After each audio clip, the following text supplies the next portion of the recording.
सारे बिहार के नियोजित शिक्षक शिक्षिकाओं, आप सबके लिए एक तरफ जहां हम लोग न्यायालय में एक लंबी लड़ाई लड़ रहे हैं कि आपके एग्जाम्स को होल्ड किया जाए, आपके एग्जाम्स ना हो, तमाम तरह की चीजें की जा रही है, शिक्षा मंत्रालय तक हम लोग कर रहे हैं। इसी बीच में आप ही के बीच के कुछ शिक्षक संगठन जिस तरह की बातें कर रहे हैं, पहले आप वो देखिए, तमाम पहलुओं पर चर्चा करते हैं, लेकिन पहले जरा ये देख लीजिए कि 15 फरवरी 2024 को शिक्षा मंत्री बिहार विजय कुमार चौधरी सरकार क्या स्टेटमेंट आया है, क्या प्रेस विज्ञप्ति आई है और किस तरह की मांग रखी गई, पहले से देख लीजिए आप लोग, फिर आगे बात करते हैं।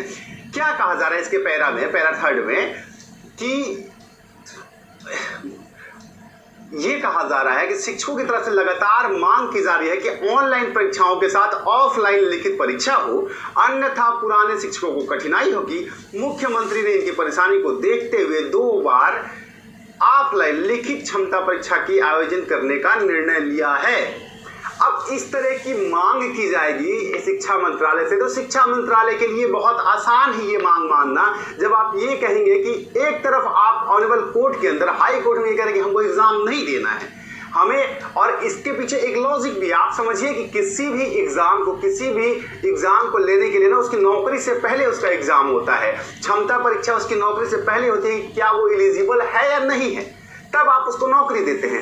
एक बार आप उसकी एलिजिबिलिटी टेस्ट किए बिना नौकरी कैसे दे सकते हैं? तो आप एक बार नौकरी दे देते हैं और फिर उसके 10 साल बाद, 20 साल बाद, 15 साल बाद, 5 साल बाद कहते हैं कि अब आप अपनी क्षमता को साबित कीजिए। ऐसा होता नहीं है, तो इसलिए ये कहीं ना कहीं गैरकानूनी है, कोर्ट इसके ऊपर संज्ञान लेगा और हम लोग उसमें प्रयास कर रहे हैं। शिक्षा मंत्रालय से भी लगातार हम लोग इसी मुद्दे पे कम्युनिकेट कर रहे हैं कि ये गलत है, और देखिए अगर आप एग्जाम की तरफ बढ़ेंगे तो कोर्ट के अंदर जब मामला गया है, फाइनली कोर्ट से विक्ट्री होगी और आपको पूरी प्रक्रिया बंद करनी पड़ेगी। हम लोग इस स्टैंड पे चल रहे हैं। वहीं आप ही लोगों में से कुछ साथी जो हैं ऐसी छोटी छोटी, ये सरकार आपको लॉलीपॉप दे रही है, आपको नहीं समझ में आ रहा है, ये सब सरकार तो मान ही जाएगी, उसके लिए कौन सी बड़ी बात है ऑफलाइन एग्जाम कराना। और हो सकता है कि पहली बार का जो आप एग्जाम देंगे, पेपर का बेस भी बहुत ईजी हो जाए और आप लोग के लिए मतलब एक बहुत फेयर एनवायरनमेंट भी क्रिएट कर दिया जाए। लेकिन इसके बाद क्या होगा, ये जो माइलस्टोन सेट करेगी सरकार, एक बार आप लोग जो आवेदन कर रहे हैं, या एक बार इस बात को आप समझिए, एक बार आवेदन कर रहे हैं या एक बार आप एग्जाम के लिए जा रहे हैं, तो सरकार ये डेटा लेकर के हाई कोर्ट में जाएगी कि देखिए सबको दिक्कत नहीं है हमारे इस पॉलिसी से, बहुत सारे शिक्षक तैयार हैं, ज्यादातर लोग तैयार हैं, आप लोग 10 लोग कीजिएगा और यहाँ पर 100 लोगों का डेटा सरकार दे देगी कि इतने लोग तो तैयार हैं, बस कुछ लोग हैं जिनको दिक्कत है। तो यहाँ पर जब आप मांग ऐसी रखेंगे साथियों, तो हमारी मुहिम कमजोर हो जाएगी कि भैया ऑफलाइन एग्जाम करवा लीजिए, ऑनलाइन मत कराइए, ऑफलाइन करवा लीजिए। तो हम लोग बेवकूफ तो है नहीं कि आपकी मांग के लिए लड़ रहे हैं या फिर जहां तक आवाज उठाना उठा रहे हैं। आप ही लोगों ने तो कहा था ना साथियों कि सर एग्जाम नहीं होना चाहिए, एग्जाम गलत है, और हम लोग चूंकि तमाम तरह की ड्यूटियों में बंधे रहते हैं, फैमिली प्रॉब्लम्स हो गई हैं, हम लोग अब बाल बच्चे वाले हो गए, तमाम चीज़ें हो गई हैं, डायबिटीज शुगर है, साथ में हम लोग तमाम ड्यूटियाँ जनगणना से लेकर के जाति जनगणना, तमाम अलग तरह की शिक्षक के अलावा भी ड्यूटियाँ हम लोग करते हैं। ऐसे में हमें पढ़ाई का फेयर मौका नहीं मिलता है, और हम एक बार टीचर बन गए तो अब हम एग्जाम देकर के दोबारा शिक्षक बने, अपनी योग्यता साबित करें,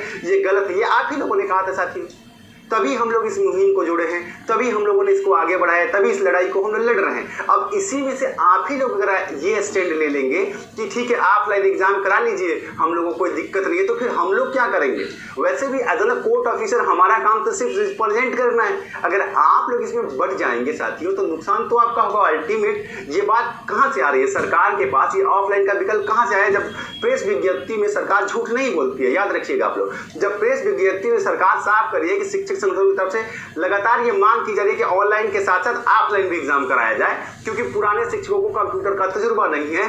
तो ये मांग, जब ऐसी मांग आप लोग छोटी छोटी मांग रखेंगे, अलग अलग गुट अलग अलग मांग रखेंगे, तो आपकी ही मुहिम कमजोर होगी। और मैं ये कहूंगा कि देखिए, अगर आपको मेरी बात समझ में आए तो आप सब्सक्राइब कर लीजिएगा, अगर आपको लगता है कि जेन्युइनली हम लोग आपकी लड़ाई लड़ रहे हैं। लेकिन आपका एकजुट होना बहुत आवश्यक है, क्योंकि अगर यहाँ पर ऐसी चीज़ों के साथ, रिलैक्सेशन के साथ आप एक बार एग्जाम में बैठ गए, तो 5 अटेम्प्ट के बाद आपके सामने वो समिति की रिपोर्ट सामने है। समिति ने साफ साफ कहा था कि जो एग्जाम पास नहीं करेगा वो नौकरी करे, योग्य नहीं होगा और उसे बाहर कर दिया जाएगा। आप लोगों ने वो लेटर पढ़ा था, मैं अपनी तरफ से तो बोल नहीं रहा हूँ। आपको क्या लगता है कि सरकार जब आपको एग्जाम कराएगी और आपके पास किसी भी कारणवश, और देखिए साफ साफ नोटिफिकेशन में लिखा गया था कि TRE 1 और TRE 2 के बेस पर आपका एग्जाम होगा।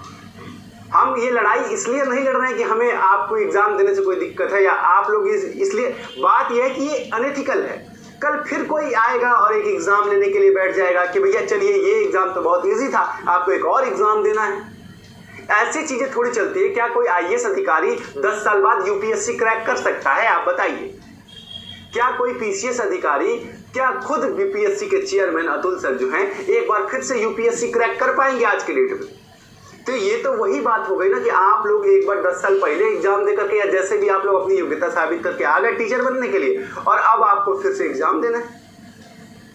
तो ये गलत है।